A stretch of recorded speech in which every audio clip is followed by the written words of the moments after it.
On essaye des fois de voir quels sont les premiers ouvrages de tel ou tel genre littéraire. Alors par exemple pour la fantaisie qui fait partie des littératures de l'imaginaire et qui se passe dans un autre monde, ou qui met en scène des créatures mythologiques,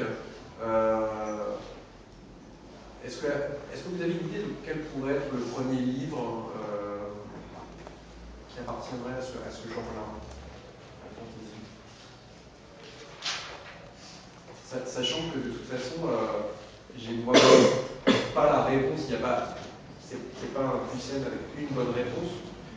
Il y a plusieurs possibilités, ça dépend un peu comment on voit les choses.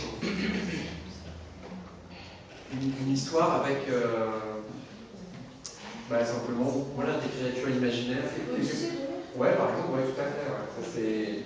C'est effectivement.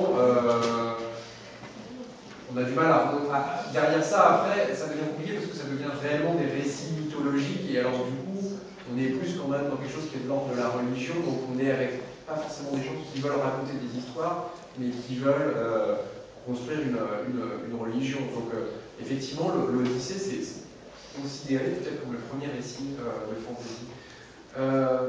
Alors, la science-fiction, là, on est dans le futur. Et on essaie d'imaginer comment va être le monde plus tard. En France, il y a un auteur qui a fait ça, et ça remonte déjà un petit peu. Alors forcément, le futur qu'il décrit, par la suite, on est toujours rattrapé par le futur, parce qu'il y a un moment, le futur, on y est. Si j'écris en 1800 et que je décris le monde en 1900, à partir de 1900, finalement, ça s'appelle encore de la science-fiction. J'ai été rattrapé, l'époque a rattrapé les livres que j'écrivais. Ce qui va m'arriver aussi, moi j'ai des livres qui se passent en 2020, il y a un moment, on va y être. Est-ce que vous avez l'idée de qui est considéré comme un peu le papa français de la science-fiction? C'est pas un auteur que vous connaissez, vous n'avez pas forcément lu les livres, mais ils ont été adaptés plein de fois au cinéma, à la télé, etc. C'est vraiment quelqu'un qui fait partie de notre patrimoine. C'est un auteur du 19e siècle. Oui. Ouais, tout à fait, Julien. Alors, en Angleterre, on a une auteure qui est considérée un peu comme la maman, la tante, je ne sais pas, de la science-fiction. C'est le 19e siècle aussi, c'est plus compliqué parce que là, on ne connaît pas forcément son nom. Par contre, le personnage, on le connaît bien. C'est une. Comment dire? La science-fiction, une des idées de la science-fiction, c'est de dire voilà, qu'est-ce qu'on peut faire avec la science, qu'est-ce qu'on pourra faire plus tard avec la science.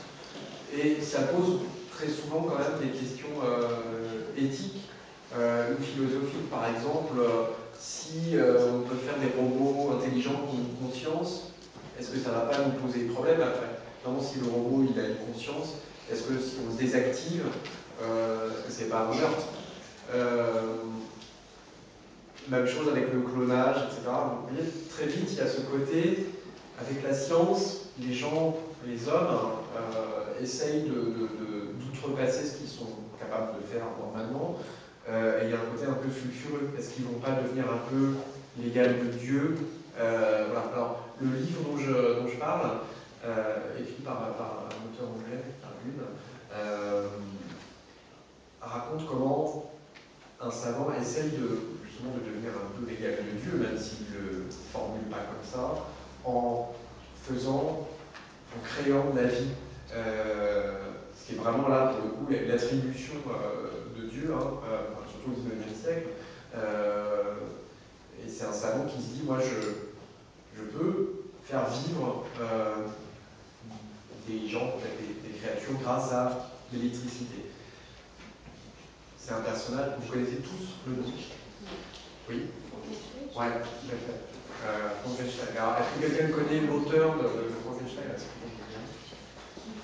C'est une femme qui s'appelle Mary Shelley. Donc, bon, ça peut être considéré aussi comme les ancêtres de la